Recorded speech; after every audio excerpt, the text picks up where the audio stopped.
asalaamaaleykum wa rahmatullah mbokk yi ñu ngi leen di ziar bu baax a baax di dellu si nag ci programme boobu ñu commencé muy test lingua italiana per livello A2 comme ni ma ko waxee rek demande yi mën naa bañ a nekk yi may lire nii mais déjà boo comprendre yi rek yooyu mën naa bañ a jafe ci yow maanaam boo fay dem préparé wu xam loo fay fekk moo gën nga dem rek ñu daal lay indi programme boo xamul yenn saa yi nag nga tombé ci demande yii nii yi nga xam ne moom laa lire te bu boobaa chance lay doon bu fekkee comprendre nga ko. xam naa ci kanam tuuti sax danaa def benn vidéo incha allah boo xam ni damay wax kuy prénotare ab demande boobu maanaam test bi ku ko bëgg a def nooy def di leen wax balaa booba préparer leen li ñuy wax speed boo ko amul doo mën a def prénotation yi parce que boo duggee ci site ministère interno te amoo speed doo mën a def prénotation test lingua italiana ku dem ci Capitone ñu defal la ko nga fay dara ñu defal la ko léegi fii tey dañuy def li ñuy wax prova di comprensione scritta ñaari prova bu njëkk bi ñu doon def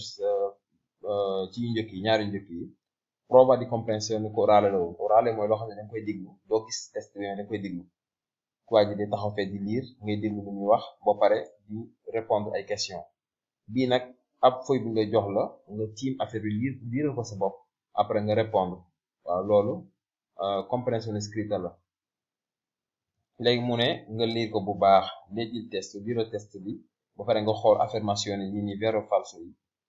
daal di koy def ci quadratino yi maanaam nga xool yi fu bu correspondre ak vero nga def vero bu def falso nga def falso léegi tey ñu war a def Alain si présente Alain day présenté wu di wax moom mooy kan mi chiamo Alain Breton mu ne man maa ngi tudd Alain Breton e sono nato il 12 marzo del 1957 a Tangeri mu ne maa ngi judd le 12 mars 1957 ci dëkk bi ñu wax Tanger ci Marocco vivo in Italia dal 1998 mu ne man depuis 1998 maa ngi Italie maanaam ba mu dugg Italie dëkk Italie ba ak léegi 1998 la fi dugg si abito da 2 anni in via Anita Garibaldi 52 mu ne depuis 2 ans via bi ñuy wax Anita Garibaldi numéro 52 fa laa dëkk waaw bu doon def adresse bu ko doon bind ñoo koy bindee a Rovigo ci dëkk bi wax Rovigo insieme a me abitano mio fratello e sua moglie léegi fi ma dëkk maa ngi dëkk ak sama frère ak jabaram i miei 3 figli samay ñetti doom nag e mia moglie ak sama jabar invece sono rimasti in Marocco ñoom ñi ngi dëkk ñoom Maroc lañ des ñëwuñ ñi ngi Maroc vivono nella casa dei genitori di lei ñi ngi nekk ci kër soxna si yaayu soxna waajuri soxna si e i miei suoceri ak ay goro ak samay goro waaw sooceri mooy goro soocero mooy goro bu góor soocere mooy goro bu jigéen lavoro in una copisteria mu ne man maa ngi liggéey ci foo xam ne fi ñu woowee copisteria mooy foo xam ne fii di photocopier di fi mool ay tiir yu mel noonu comme genre édicola rek foo xam ne dañu fay defar ay tiir ay photocopier ak ay copie in via Piave moom ci centro bi la nekk ci via bi ñuy wax via Piave dove faccio l'impiegato foofu nag dañ ma fa embauché may def li ñuy wax impiegato inizio a lavorare alle 9 mu ne 9h lay commencé liggéey ci suba del mattino e finisco alle 16 16h lay pare quando termino di lavorare ginnaaw bu mu liggéey ba pare na per tornare a casa pour dellu sama kër faccio una passeggiata mën na maa doxantu oppure prendo l'autobus wala ma jël pullman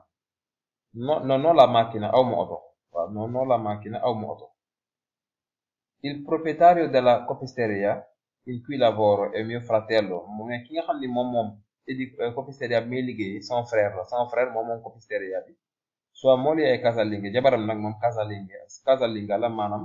femme au foyer maanaam moom liggéey mais ci kër gi la nekk toppatoo xale yi kër gi yooyu i loro figli hanno uno 20 anni e l'altro 22 mu ne ay seeni doom nag kenn ki am na 20 ans keneen ki am na 22 ans il più piccolo studia all'università ki gën a tuuti moom ki gën a nekk xale ki am 20 ans moom mi ngi université di jàng mentre il più grande lavora come idraulico waaye ki gën a nekk mag moom ki am 22 ans moom idraulico lay def maanaam plombier la entrambi sono ragazzi molto simpatici ñoom ñaar nag ay xale yu baax lañ una volta ogni 3 mesi ritorno in Marocco chaque 3 mois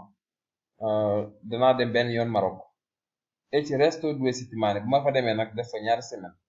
ad agosto bu dee mois de août nag quando la copisteria è chiusa bu fekkee copisteria dafa tëj posso restare in Marocco con mia moglie e i miei figli tutto il mese man na maa nekk Maroc toog fa weer 1 mois complet ak sama jabar ak samay doom léegi boo dégloo boo liiree texte ba pare liiraat ko ba comprendre li mu wax fii da ngay ñëw ci suuf ci question yi ci A B C D E nga liir ko lépp lu correspondre ak li mu wax ci kaw nga def vero lépp loo xam ne safaanoo na ak li mu wax ci kaw nga def falso. Alain è nato il 12 maggio 1957 boo ñëwee ci kaw mu ne fii deful maggio mais marzo la bind gis nga il 12 marzo fii mu def maggio kon li falso la nga def falso falso noo koy defee fii ngay ñëw da ngay ba fi correspondre ak falso ci ligne bi nga def falso. Deuxième bi mu ne il fratello di Alain vive in Marocco insieme alla moglie mu ne fratellam mi ngi dëkk moom Maroc la nekk ak jabaram è falso encore parce que fratellam mi ngi Italie ci copisteria fratello bi sax fi lay liggéey. Alain fa il muratore no Alain deful muratore mooy maçon nga def falso.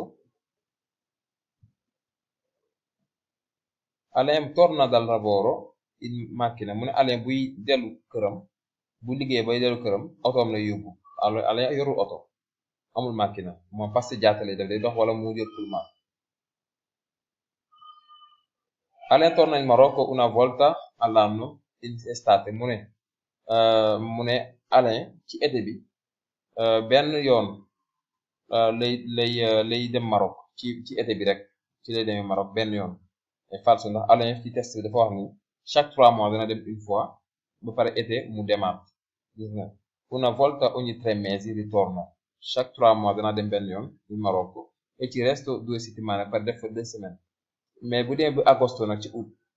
moom bu fekkee copisteria dafa tëj dana fa toog 1 mois de août bépp dana ko def Maroc soogu ñibbisi kon encore lii falso la kon moom dafa mel ni demande yi fi indi yëpp falso la kon mbokk yi ñu bàyyi beneen yoon incha allah ñu def beneen exemple